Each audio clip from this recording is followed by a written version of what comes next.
Well, hello, my name is Bart Dixon, and I'm the founder of Cobalt Development, and I'm really grateful to welcome you all here today. We have a number of guests. First of all, this is really home for the Oregon State Police, and we're thrilled to have so many members of OSP here today. We're grateful for our elected officials from the state. Many from the city of Salem have come to join us. We have friends and alumni of OSP with us, and then so many folks who participated in the project. We have friends from the media and those who have watched the development and progress of this building all the way along. So we want to thank everybody for being here, and let's have a good time today. We're not going to be long, or at least that's not the plan. So I'd like to tell a story, and then I'm going to turn it over. What's going to happen? I'm going to introduce a couple of our speakers. It ended up that I spent a lot of time with Rick Willis and Court Dawkin and Shannon Peterson from the State Police, and Dave Gellos, our architect, and Jim Shees of Dalkey Construction. And we spent probably more weeks than we want to admit trying to figure out if we could work it. Poor Liz Beatty from Dash, she kept watching us and shaking her head, wondering if we're ever going to figure out how to get something done.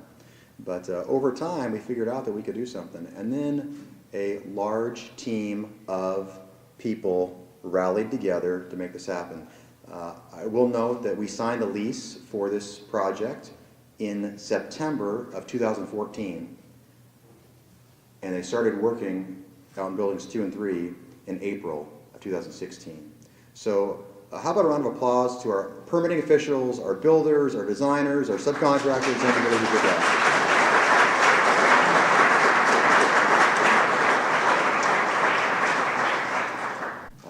I'd like to turn the time over to David Gellos to tell us about the facility.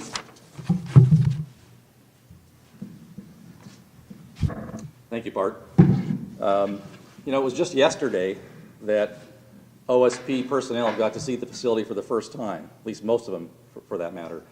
And I'll tell you, on behalf of the delivery team, it never gets old seeing the smiling faces and kind of the enthusiasm for what has been accomplished that took about 2 years to get here, and the appreciation that those folks have for the facility that they're about to occupy. It really is gratifying and rewarding from our perspective as part of the delivery team. There are a few design things I'd like to point out without getting too technical. This floor plate here and the one down below is nearly an acre in size. So if you can just imagine that, that's a very large footprint. And how might we bring natural light for the health and well-being and experiential aspects of all the employees into a facility that's quite this large in terms of area? So what evolved over the course of the design exercise is courtyards to the east and west. The west is directly behind me to the hillside that brings all the natural light into the folks that will occupy this area. And you'll note also that the perimeter spaces for the most part are open office situations rather than open office situations as opposed to hard wall construction. So we get a lot of natural light well into the interior part of the floor plate.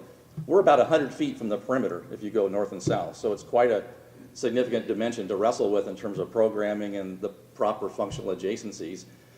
The other benefit is that we need to create some outdoor space for the health and experiential aspects for all the troopers and personnel that are here, but they can't be on public display.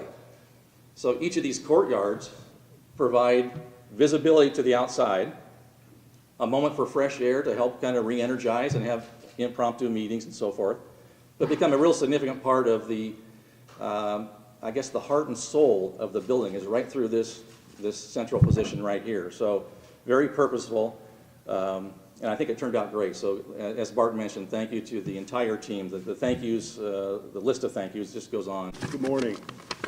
My name is Rich Evans, and I'm fortunate to be the superintendent of the Oregon State Police. I have a lot of family out here, my brothers in blue that are out here, and I appreciate them being here. I first want to recognize people. Right in the back corner in his styling sweater is one of my favorite Oregonians, Mr. Jerry Frank.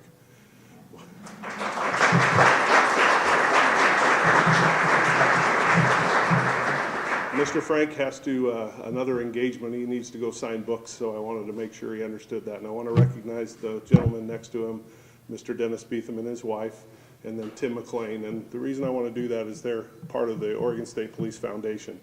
And the foundation helps me support troops that have cancer, children that are ill, I have a senior trooper that's been stricken with cancer. It's his third bout, and I was able to provide financial support to him that I wouldn't be able to do, so I wanted to make sure I got it in before Mr. Frank left. And the foundation is always looking for folks to volunteer, and Mr. Frank's your guy if you're interested in that. It's a noble idea. I mean, it's amazing what those folks do for me personally, so I want to thank them. I see Senator Courtney is here, and I appreciate he's going to be speaking, but I also have a high school classmate, Senator Thatcher, that is here. Where is she? There she is. That's right. She knows nothing about what I did in high school. Don't ask that. And Representative Olson is here, a former member. I appreciate him being here. So a couple folks in the room. I heard Rick Willis's name mentioned. Court Dockin and Shannon Peterson are our facilities folks that did an exceptional job making this a reality. We've been trying to figure out ways to consolidate, save money, and not ask the legislature for additional resources because it's extremely difficult for them to come up with those resources. So those are my team of folks that made this happen. So I really appreciate that. And when you came in, I think you saw Burright Lane. And if you don't know the story about Burright Lane, I want to thank the folks that made that possible. John Burright was a great friend of mine, sergeant who was critically injured in a traffic crash. He was struck to another trooper, Maria Mignano, died, and Jason Heroff, who was an Albany police officer, died. But John was not honored because he wasn't killed. And we looked and we've waited a long time to honor John. So the street name is extremely important to me. John was a very good friend of mine. So when you leave today, take a look at that. It's probably my favorite part of this building going forward.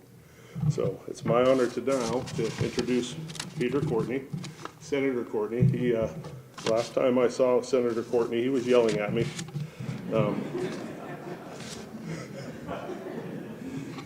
But I still love him. He's laughing because he was. Senator Courtney's a senator that I've got to know as superintendent and deputy superintendent. And he's a guy that I really look up to. He may not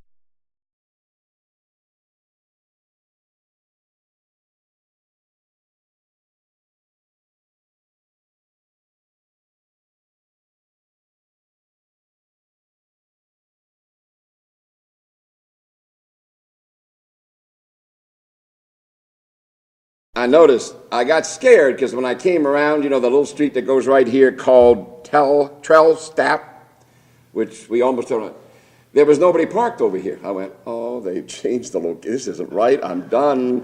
They're afraid of rain. This is a mess. I'm not in the right location because I talked to the deputy last night, Pat Ashmore. He's also leaving. I'm not happy about that either.